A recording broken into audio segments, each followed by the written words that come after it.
2 करोड़ रोजगार की बात करती है। 2 करोड़ रोजगार इनके सिर्फ जब इनका चुनाव आता है तो हम जैसे गरीब किसान के बेटे आलू बेच के गेहूं बेच के हमारे माँ बाप जो है हमें पढ़ाते हैं। हम फॉर्म भरते हैं, एक फॉर्म का खर्चा 700 से 800 900 रुपए हर गरीब देता है। और फिर उसके बाद जब एग्ज़ाम देने हम जाते हैं तो उसमें भी खर्च लगता है। और उसके बाद पता चलता है हम जब अपने घर पे आते हैं तो ये न्यूज़ पहले चल जाती है कि विद्यार्थी से पहले पेपर लीक हो चुका है। समर्थन दे दिया, अंदर समर्थन दिया।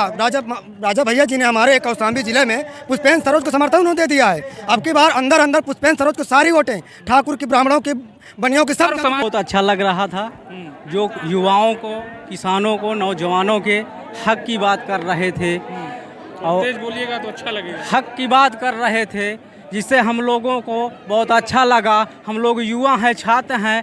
आज कई सालों से कोई ना वैकेंसी आती है, ना कोई न युवाओं को हक की बात की जाती है और न किसानों की हक की बात की जाती है। महंगाई बढ़ती है, महंगाई को देखते हुए हम सब लोग माननीय राष्ट्रीय अध्यक्ष आदरणीय अखिलेश यादव जी की बातों को सुनने आए और उनके कही हुई बातों को हमें बहुत अच्छा लगा, जिन्होंने कहा कि हर गरीब किसानों का कर्ज माफ़ कर दिया जाएगा।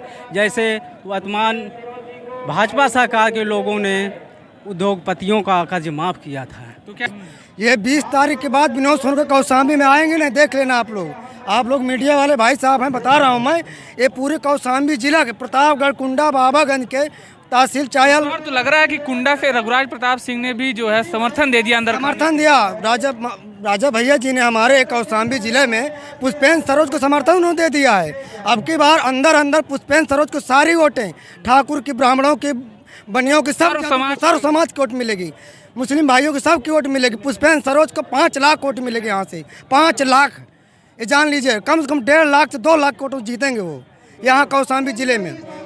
बहुत उम्मीद है। ये भारतीय जनता पार्टी की सरकार जो है, जो 10 साल से राज कर रही है केंद्र में, ना ये 2 करोड़ रोजगार की बात करती है। ये 2 करोड़ रोजगार की बात करती है। 2 करोड़ रोजगार इनके सिर्फ जब इनका चुनाव आता है तो हम जैसे गरीब किसान के बेटे आलू बेच के गेहूं बेच के हमारे माँ बाप जो है हमें पढ़ाते हैं। हम फॉर्म भरते हैं, एक फॉर्म का खर्चा 700 से 800 900 रुपए हर गरीब देता है। और फिर उसके बाद जब एग्ज़ाम देने हम जाते हैं तो उसमें भी खर्च लगता है। और उसके बाद पता चलता है हम जब अपने घर पे आते हैं तो ये न्यूज़ पहले चल जाती है कि विद्यार्थी से पहले पेपर लीक हो चुका है।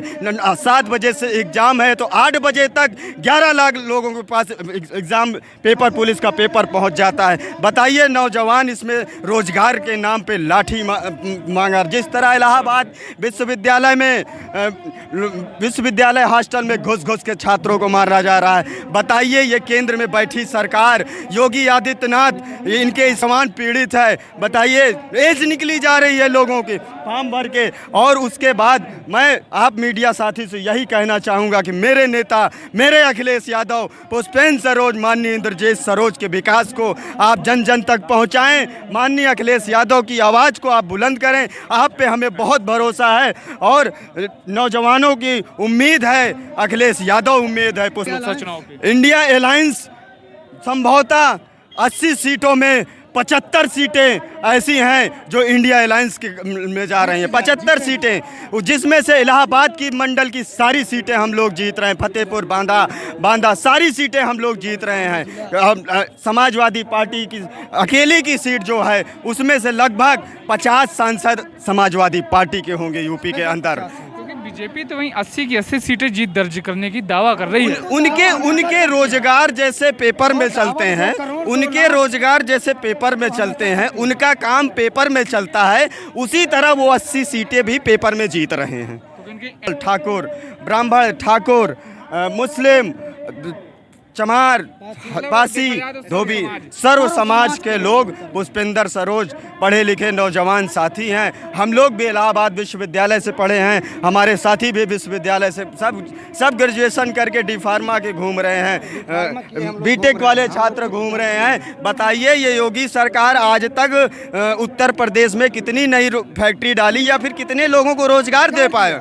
वो एक भी भर्ती 2018 का अभ्यर्थी मैं भी रहा हूँ ग्राम विकास अधिकारी के, हाँ उसमें मैं भी अभ्यर्थी रहा हूँ, बनारस एग्ज़ाम देने गया। बताइए इनके रोजगार इन्होंने दिया, खुद बोलते हैं अखिलेश यादव की भर्ती गलत है, अखिलेश यादव का नीति गलत। अगर अखिलेश यादव की भर्ती और नीति गलत है तो ये उसको रद्द क्यों नहीं कर देते? ये अपनी ग्राम विकास की भर्ती खुद एक एक सीट बेच देते हैं और फिर जब सुप्रीम कोर्ट का आदेश आता है, हाई कोर्ट का आदेश आता है तो उस भर्ती को रद्द करके री एग्ज़ाम कराते हैं। बताइए उन नौजवानों के साथ ये भारतीय जनता पार्टी खिलवाड़ कर रही है कि नहीं कर रही है? आप बताइए हमें। तो कहीं ना कहीं बदलाव दिख रहा है 2024 जो पूरी तरह संपूर्ण तरह जनता ने ये मन बना लिया है, ये मन अपने बच्चों की भविष्य के लिए ये मन बना लिया है कि हमें एनडीए गठबंधन की सरकार बनाना है। परिचय आप बता दीजिए। मैं उत्तम सिंह यदुवंशी, समाजवादी पार्टी छात्र सभा जिला उपाध्यक्ष कौशाम्बी। बहुत बहुत धन्यवाद।